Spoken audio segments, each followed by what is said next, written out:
In a quiet suburban Ohio high school, Ms. Dandridge, a curious journalism teacher, encourages students to explore real-world investigations for their senior project. One student, 17-year-old Malik Foster, decides to take a DNA test for fun after finding an old baby bracelet in the attic with a different last name than his own. What begins as a fun project for class spirals when the DNA test links him to a decades-old murder in Michigan, one that was never solved but had a partial DNA profile. Authorities show up not long after, and Malik's life is turned upside down when his father, Jerome Foster, the quiet, polite school janitor for over 20 years, is suddenly taken in for questioning. Malik refuses to believe it, but old mugshots, sealed juvenile court records, and a missing identity from the 80s tell a different story. Now caught between what the justice system says and the man who raised him, Malik sets out to uncover the truth. Was his father framed? Or is there a reason he's been hiding for so long? Before we expose the secrets buried in this case, make sure to subscribe and turn on the notification bell, because in this world of lies, betrayal, and missing files, one click might be your only way to the truth. Now, let's begin. Malik Foster didn't expect the bracelet to be the start of anything. He found it wedged inside a dented metal cigar box, buried under old tax returns and photo negatives in the attic crawlspace.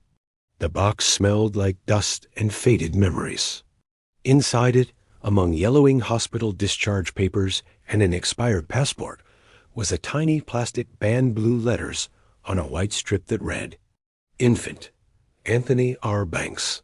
That wasn't his name, and it definitely wasn't his father's. Malik squinted at the bracelet. His fingertips ran over the cracked plastic, then down the folded paper below it. A brittle birth certificate, half faded, issued out of Flint, Michigan. Mother's name, unknown. Father, Jerome Foster. His father's name. He sat back on his heels, knees aching from the insulation-covered floor. The box wasn't supposed to be interesting. It was just something to poke through while helping his dad clean out old junk before the roofers came. But this was a puzzle. Downstairs, the vacuum was humming. The smell of pine sol drifted up through the floor vents. His dad had probably already finished the kitchen. Jerome Foster ran a tight ship, even at home. Malik took the bracelet and the paper, sliding them into the sleeve of his hoodie. 3 days later, he brought it to class. Miss Dandridge had given them all freedom for their final journalism project. Pick something real, she'd said, not a copy-paste story. Find something that matters to you. Other kids were interviewing barbers, a bus driver, even one girl's uncle who claimed he dated a woman who once made it to the first round of The Voice. But Malik had something better. Something weirder. "Hey, Ms. D," he asked after class, as students filtered out, "Does D an account as a source?" She tilted her head. "D nane." Like, if someone takes a test, could that count as a real lead? Her expression flickered half caution, half curiosity. "Depends what you're chasing. I think I found something about my birth name. It doesn't match my current one. And my dad never mentioned it." She leaned against her desk, arms crossed, brows slightly raised. "You thinking about following that thread?" Malik nodded. "Then yeah," she said. "DNA counts." 2 weeks later, it came in the mail. Small, white, and ordinary-looking. The envelope from Gentris looked like any other cheap ad until you saw the logo. Malik opened it at the kitchen table while his dad was still at the school. Inside was a folded report. The ancestry section was neat and predictable. 88% African American, 6% Nigerian, some Scottish and Baltic sprinkled in. But down at the bottom, in a section titled Law Enforcement Database Matches, was a highlighted line in red. Partial CODIS match. Cold case file number 18452B, Genesee County. Knee. Date of crime, May 1990. Status, homicide, unsolved. He read it twice. Then a third time. The words didn't make sense. He was 17. Born in 2008. How could his DNA match a murder from 1990? He sat frozen. The kitchen clock ticked loud as a metronome. Somewhere outside, a siren wailed in the distance. At night, he didn't sleep. The phrase kept ringing in his ears. Cold case homicide.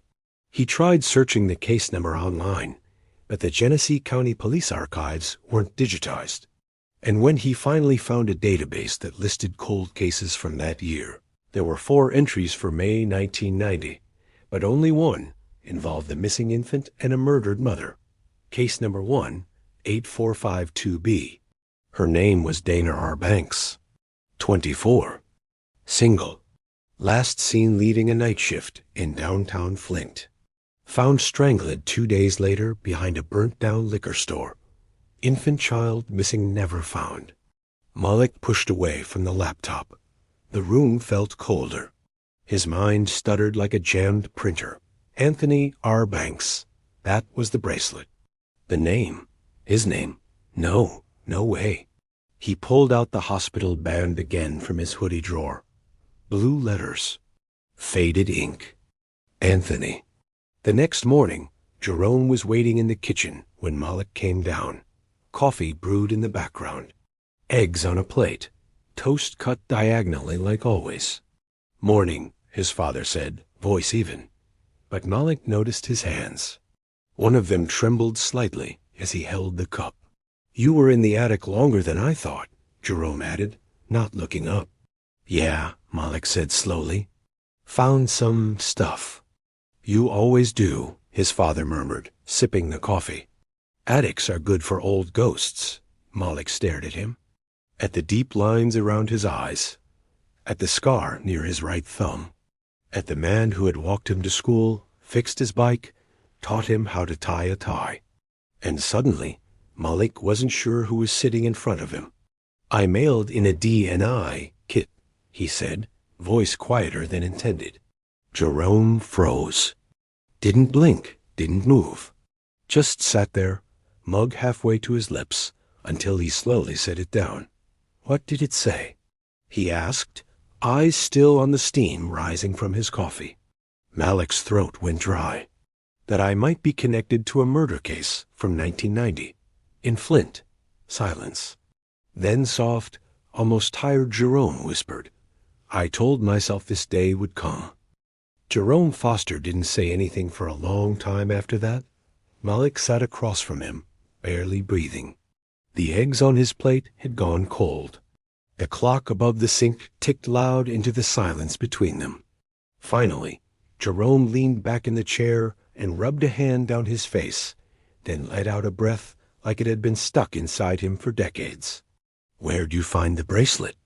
In the attic. In that old cigar box under the pink insulation. Jerome gave a small nod, like he'd known exactly where it had been, like he'd been waiting for that day. Malik watched the man he called Dad, eyes narrowed. Is my name really Anthony? Jerome looked away, out the window where dew still clung to the backyard grass. It was, for a short while. That sentence landed like a rock. Malik's heart pounded. He waited, expecting more. But Jerome just stared out at the morning sky, jaw clenched, hands in his lap like a man sitting in a confessional. Malik didn't go to school that day. They sat in the living room, instead him on the couch, Jerome in the worn recliner he always used to watch college ball. The silence between them had thickened, but it wasn't angry. It felt like standing just outside a locked room, waiting for the key to turn. Finally, Jerome spoke. I was 19, still going by Ray, back then Ray Foster. That was my birth name. Jerome's my middle name. I switched the order later. Vlak blinked. So you changed your name? Yeah, and not just for fun. He ran a hand over his short salt and pepper hair and laughed, dry and bitter. I wasn't ready to be a father. Dana, she was something else. Smart, hard-headed, worked 2 jobs, barely slept, but still found time to write poetry on paper scraps. We were kids, but she had plans. His voice cracked. That was the first crack in the armor. Jerome stared at the floor. I was a fool. Always chasing money. Always hustling something. Not proud of it. Dana kept telling me to grow up before the baby came. I didn't listen. He took a breath. I was out that night, trying to make a drop. Nothing major, just a stupid weed run that didn't pay enough to be worth the risk. Dana had just finished her night shift. I said I'd meet her at home. Malik's chest tightened. She never made it. No, Jerome said softly. She didn't. It was past noon by the time Jerome finally opened up fully. He'd gotten a call at 3 a.m. from Dana's sister saying she'd never come home. The baby Malik, or back then, Anthony had been with a neighbor for a few hours until social services picked him up. The cops found Dana's body behind a liquor store the next morning. No purse, no ID, no camera footage. One witness said they saw a red Ford pickup in the alley that night, but nothing more. Jerome was brought in for questioning. He was high when they arrested him. Didn't help his case? But I didn't kill her, Jerome said, looking Malik dead in the eyes. Swear to God, I messed up a lot back then, but I never laid a hand on Dana. I loved her, even when I didn't act like it. Malik felt a lump in his throat. Then why'd you disappear? Jerome's face twisted. They were going to charge me with neglect, possession, and endangerment. I had no family, no lawyer, no money. My record was already dirty from dumb stuff boosting radios, shoplifting, resisting. Dana's family hated me. I knew they'd take you if I fought it. He swallowed hard. So I ran, took you with me, changed our names, moved to Georgia, then Ohio, got clean, found work at the school, kept my head down. Malik couldn't believe what he was hearing. So, you kidnapped me. Jerome flinched like the word slapped him. I saved you. There was no anger in his voice, just a kind of tired desperation. You were going to end up in foster care, son. I knew what that road looked like. You don't come back the same from that. But you took me from my family. They never even knew where to look. Dana's sister moved out of state right after. It was like the whole world folded in on itself. I figured, maybe I could raise you right, and the world would just forget. Malik stood up, his hands shaking. All this time, you had me living a lie. That cold case, it's her. Dana Banks, my mother. Jerome didn't argue. And that makes me what? The missing baby? You were never missing, Jerome said softly. You were right here, with me. Malik walked to the kitchen. The bracelet still sat on the counter, next to the crumpled DNA results. He stared at it like it was a live grenade. You didn't even tell me she existed. I was trying to protect you. You lied, Malik snapped. Jerome stood, the recliner creaking behind him. And I regret it every damn day. There was a knock at the door. Both of them froze. A second knock, firmer. Jerome stepped toward the door, then stopped. Don't answer it. But Malik had already seen through the front window 2 plainclothes officers. Badges around their necks. The shorter one raised his hand again and knocked with more force. Mr. Foster, he called out. We'd like a word. Jerome turned slowly. His eyes met Malik's, and for the first time, Malik saw fear in them. Real fear. They found me. The knock came again, louder this time. Firm, measured. That kind of knock didn't come from someone selling cookies. Jerome stood frozen in the living room, like a man deciding between sinking or running. Malik had never seen him like that, his father, always calm and methodical, looked like a deer caught on a dark road. Through the narrow curtain, Malik got a better look at the men. One was short and stout with salt-colored hair and a navy windbreaker. The other was black, taller, wearing a gray sport coat and what looked like scuffed dress shoes. Both wore their badges around their necks, like press passes. Mr. Foster, it's Detective Klein and Detective Sanders. The tall one called through the door. We'd just like to ask a few questions. You're not under arrest. Jerome muttered something under his breath. What? Malik asked. Jerome's voice was flat. If they say you're not under arrest, it usually means they wish they could. He turned to Malik. Listen to me. Don't lie for me. Don't cover for me. You don't owe me that. What are you talking about? Malik's chest was tight again. Jerome looked at him, really looked at him, eyes worn with a kind of grief that had nowhere left to hide. You're 17. They can't pull you in. You don't even have to open the door. But Malik was already walking toward it. When he opened the door, both detectives stepped back slightly, surprised to see a teenager. You must be Malik, said the black Detective Sanders, according to the badge. He had a calm voice and kind eyes. We were hoping to speak to your father. Malik glanced behind him. Jerome hadn't moved. He's inside, Malik said, stepping aside.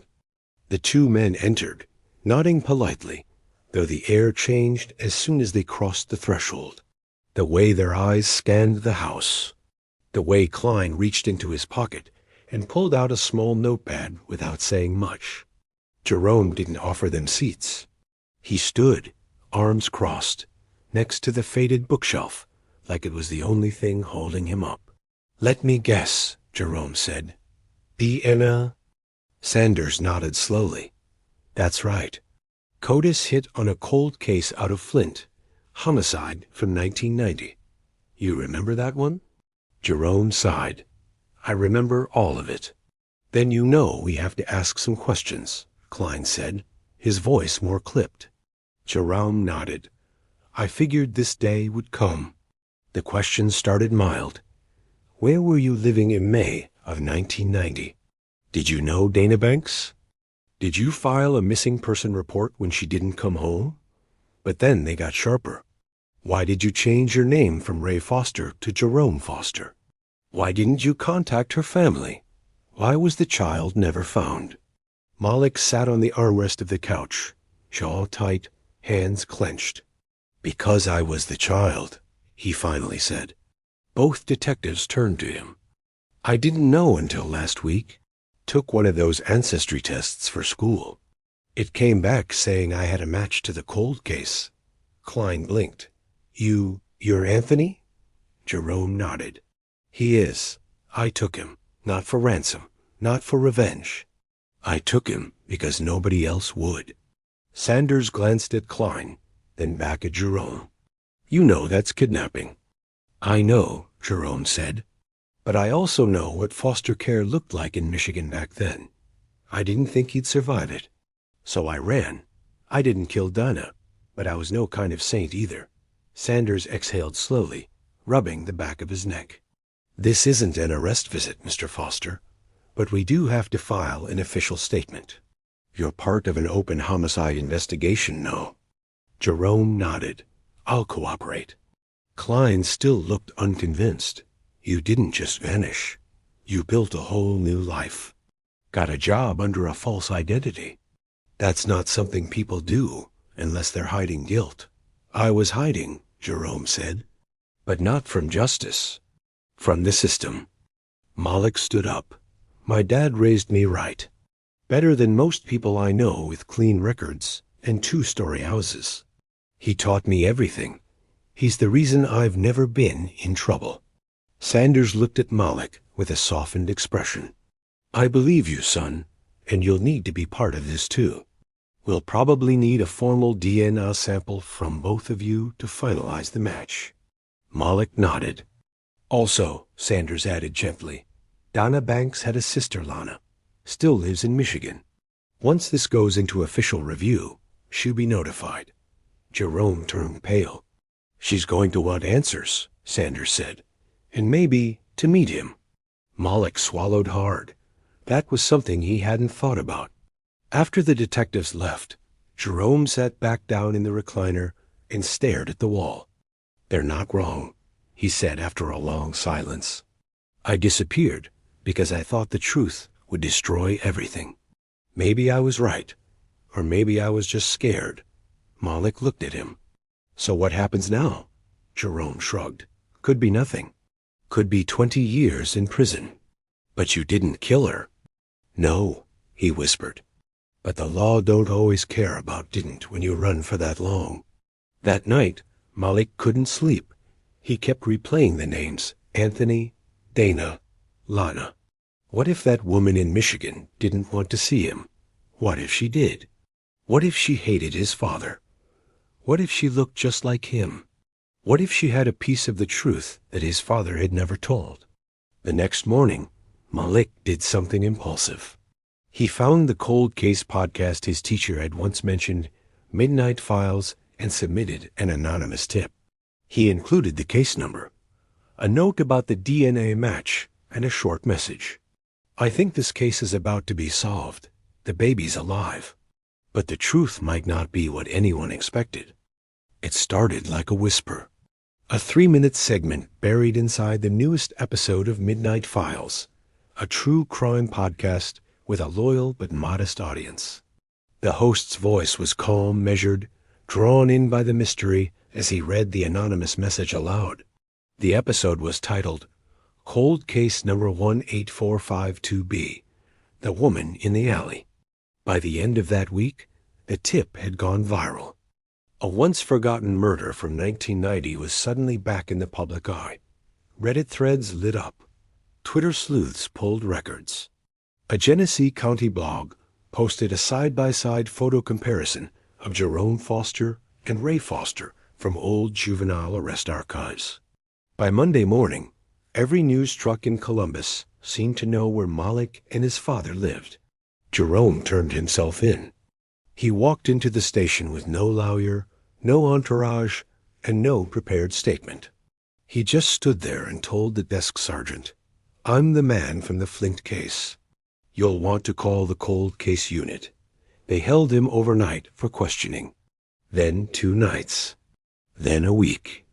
He was charged with custodial interference, falsifying identity documents, and obstruction of justice, but not murder.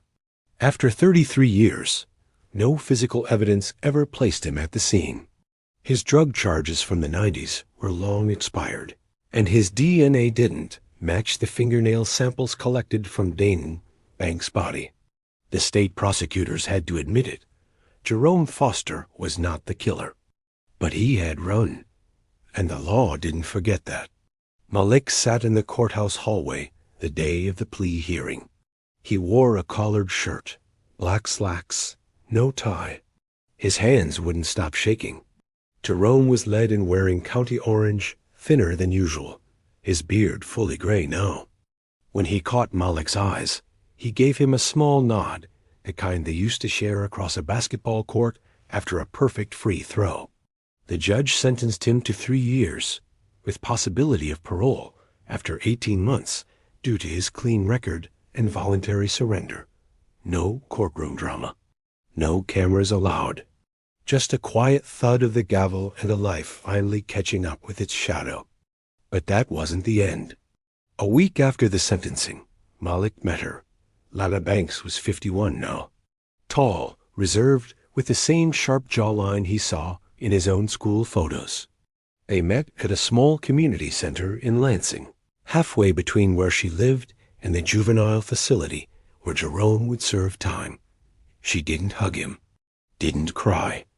She simply sat across from him, arms folded, eyes taking him in like she was staring at something holy and broken all at once.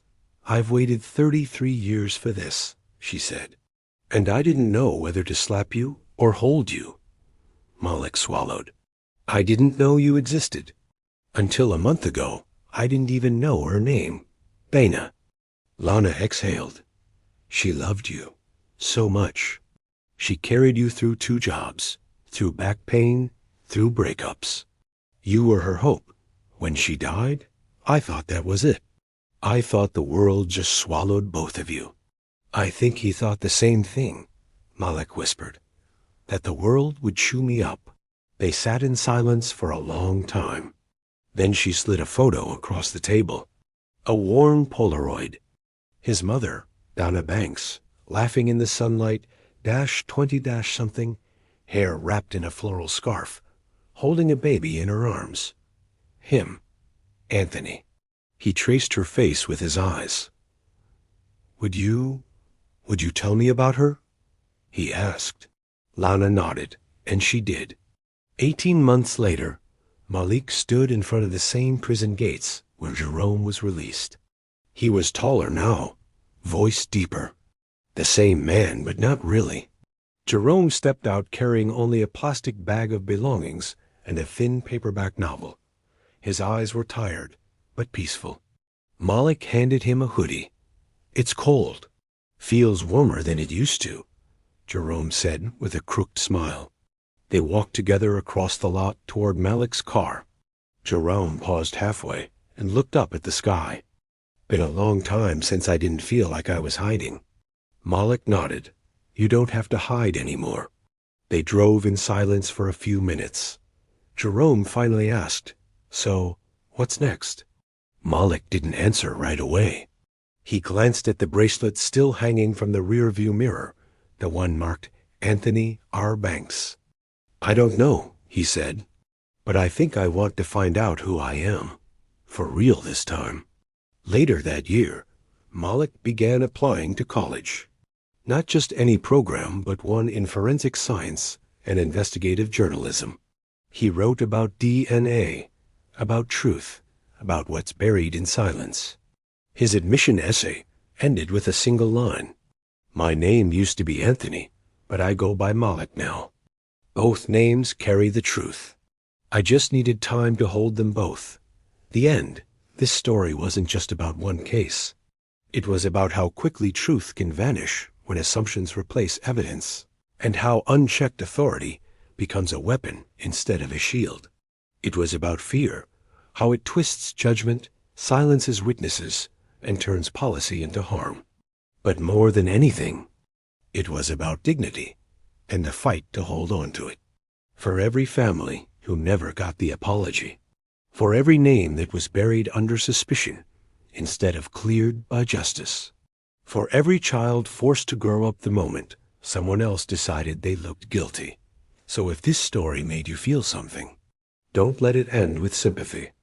Let it push you to ask harder questions, to challenge what's hidden, and to care before the sirens start. You don't need a badge to speak the truth. You just need to know when silence becomes complicated. If this story spoke to you, like, share, and comment, because conversations lead to awareness. And awareness? That's where justice begins.